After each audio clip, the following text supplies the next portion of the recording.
Welcome to stock market tip channel. நம்ம இன்றைக்கி பார்க்க போகிற வீடியோ என்ன அப்படின்னா 28th நம்ம கொடுத்த லெவல்ஸ் எப்படி ரியாக்ட் ஆகிருக்கு நிஃப்டி பேங்க் நிஃப்டியில் அப்படின்னு பார்க்க போகிறோம். அதுக்கப்புறம் இன்றைக்கி 29 நம்மளோட மார்க்கெட் வந்து மார்ச்சோட monthly expiry Nifty bank Nifty அதுக்கப்புறம் நம்மளோட ஸ்டாக்ஸு இது எல்லாமே எக்ஸ்பைரி ஆக போகுது. எந்த அளவுக்கு வாலட்டாலிட்டி இருக்குன்னு நம்மளால் எதிர்பார்க்கவே முடியாது. ஸோ அதை தான் நம்ம இந்த வீடியோவில் பார்க்க போகிறோம். பார்க்குறதுக்கு முன்னாடி நாங்கள் வந்து செபி ரிஜிஸ்டர்டு பீப்புள் கிடையாது. நாங்கள் இது எல்லாமே ஜஸ்ட் ஒரு எஜுகேஷன் பர்பஸ்க்காக தான் போடுறோம். ஸோ வாங்க வீடியோக்குள்ளே போகலாம்.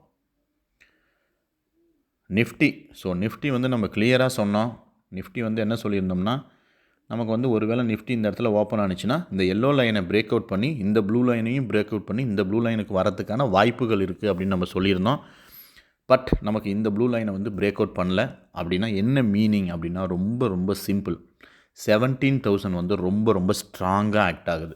17,000 வந்து ரொம்ப ஸ்ட்ராங்காக ரெசிஸ்டன்ஸாகவும் ஆக்ட் ஆகுது, சப்போர்ட்டாகவும் ஆக்ட் ஆகுது. அதனால தான் வந்து 17,000க்கு மேலே போனால் கொஞ்சம் கீழே வந்துடுது, திருப்பி கீழே வந்தால் மறுபடியும் 17,000 நோக்கியே போயிட்டுருக்கு.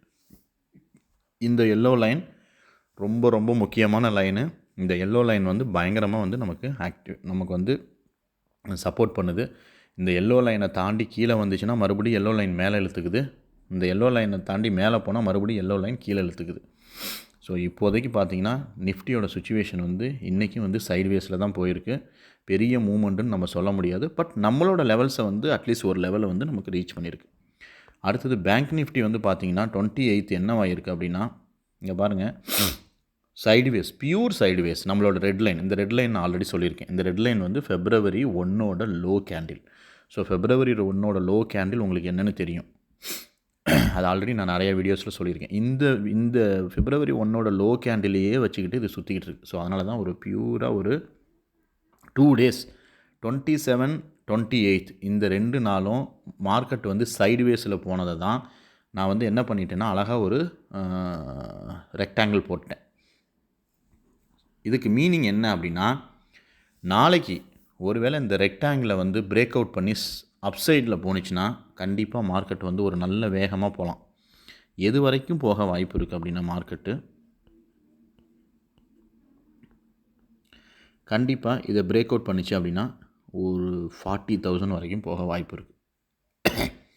அதுக்கப்புறமும் வால்யூம் ஒருவேளை நல்லா வந்துச்சுன்னா அந்த இடத்துல அப்படி கொஞ்சம் சைடில் போயிட்டு மறுபடியும் 40,200 கிட்ட போக வாய்ப்பு இருக்குது. இப்படி ஒரு வேளை, அதாவது இந்த ரெக்டாங்கிளை வந்து அப்சைடில் பிரேக் அவுட் ஆனிச்சுன்னா நீங்கள் ஸ்டாப் லாஸ் வந்து இங்கே வைங்க, ரெட் லைனுக்கு கீழே வச்சுருங்க. இது ஆப்ஷன் 1. ஆனால் எனக்கும் தெரியாது நாளைக்கு எந்த பக்கம் பிரேக் அவுட் ஆக போகுதுன்னு எனக்கும் தெரியாது. ஸோ அதனால் உங்களோட ட்ரேட் செட்டப்பை இதுக்கு ஏற்ற மாதிரி பிளான் பண்ணிக்கங்க. 40,000க்கு மேலே போகுமான்னு என்னால் சொல்ல முடியாது. பட் 40,000 வரைக்கும் போகிறதுக்கு வாய்ப்பு இருக்குது. அதாவது அப்சைடு பிரேக் ஆனிச்சுன்னா. இது ஆப்ஷன் நம்பர் 1.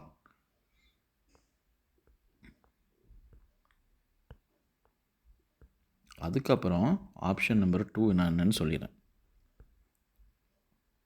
ஆப்ஷன் நம்பர் 2 வந்து ஒருவேளை டவுன் சைடில் பிரேக் அவுட் ஆனிச்சுன்னா, அதாவது நம்மளோட எல்லோ லைனை ஒரு வேளை பிரேக் அவுட் ஆனிச்சுன்னா கண்டிப்பாக வந்து இது வரைக்கும் வர வாய்ப்பு இருக்குது. அதுக்கப்புறம் கொஞ்சம் ரிவர்ஸ் ஆக வாய்ப்பு இருக்குது.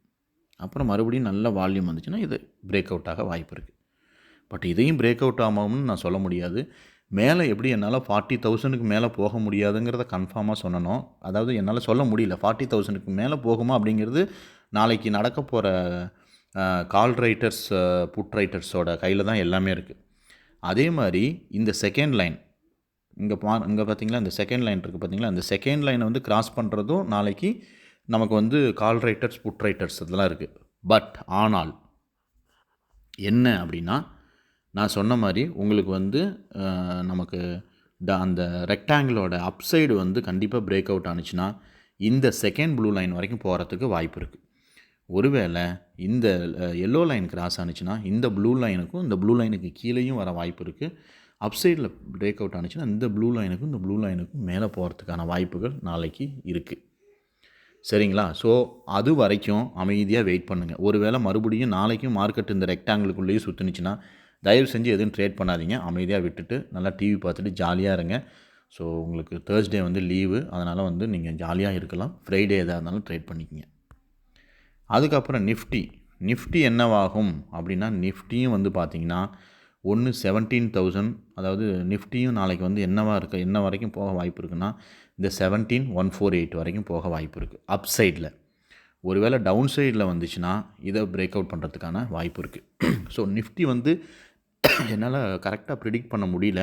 ஏன் அப்படின்னா 17,000 பிஇசி ரைட்டர்ஸ் வந்து விட்டு தர மாட்டேங்கிறாங்க 2 பேருமே.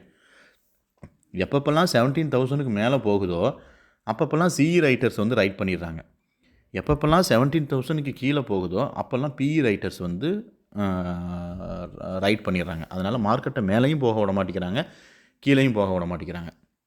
ஸோ அதனால் நீங்கள் என்ன பண்ணுறீங்கன்னா, நாளைக்கு நிஃப்டியை வந்து கொஞ்சம் ஓரமாக வச்சுட்டு பேங்க் நிஃப்டியை நாளைக்கு வாட்ச் பண்ணுங்கள். ஒருவேளை பேங்க் நிஃப்டி வந்து கண்டிப்பாக இதை பிரேக் அவுட் பண்ணி 40,000 கிட்ட போணுச்சுன்னா நிஃப்டியும் மேலே போக வாய்ப்பு இருக்குது. ஏன்னா பேங்க் நிஃப்டி வந்து நிஃப்டியை கூட்டிகிட்டு போயிடும். அதே மாதிரி ஒருவேளை கீழே வந்து மார்க்கெட் வந்து உடச்சிருச்சு அப்படின்னா பேங்க் நிஃப்டி வந்து கீழே வர நிஃப்டியும் வந்து கண்டிப்பாக கீழே வரத்துக்கான வாய்ப்புகள் இருக்குது. ஸோ இதுதாங்க நாளைக்கு ட்ரேடு. ஸோ நாளைக்கு வந்து என்னோடய ட்ரேட் செட்டப் வந்து கம்ப்ளீட்டாக இந்த ரெக்டாங்கிளை பேஸ் பண்ணி தான் இருக்குது. மற்றபடி வேறு எந்த டெக்னிக்கலும் நான் ஃபாலோ பண்ண போகிறது கிடையாது. இந்த ரெக்டாங்கிளை தான் நாளைக்கு ஃபாலோ பண்ண போகிறேன். இந்த ரெக்டாங்கிளை மேலே பிரேக் அவுட் பண்ணிச்சுன்னா என்னோடய ஸ்டாப் லாஸ் வந்து இந்த ரெட் லைனுக்கு கீழே. இதே மார்க்கெட் வந்து இந்த எல்லோ லைனை கிராஸ் பண்ணிச்சுன்னா என்னோடய ஸ்டாப் லாஸ் வந்து இந்த ரெட் லைனுக்கு மேலே. இதை வச்சு நான் டிஃப்ரெண்ட் ஸ்ட்ராட்டஜி வந்து பண்ணுவேன். அந்த ஆப்ஷன் ஸ்ட்ராட்டஜி வந்து ரொம்ப ரிஸ்க் கம்மியாக இருக்கணும். ரிஸ்க் அதிகமாக இருக்கிறத எடுத்து மாட்டிக்காதீங்க. ஒருவேளை இதெல்லாம் பெரிய ரிஸ்க்குன்னு தெரிஞ்சதுன்னா நாளைக்கு ட்ரேட் பண்ணாதீங்க. ஜஸ்ட் வாட்ச் பண்ணுங்கள். இந்த ரெக்டாங்கிள் உண்மையாலுமே நல்லா பவர்ஃபுல்லான ரெக்டாங்கிளாங்கிறத நாளைக்கு நம்ம போஸ்ட் மார்க்கெட்டில் பார்க்கலாம். தேங்க்யூ ஃபார் வாட்சிங்.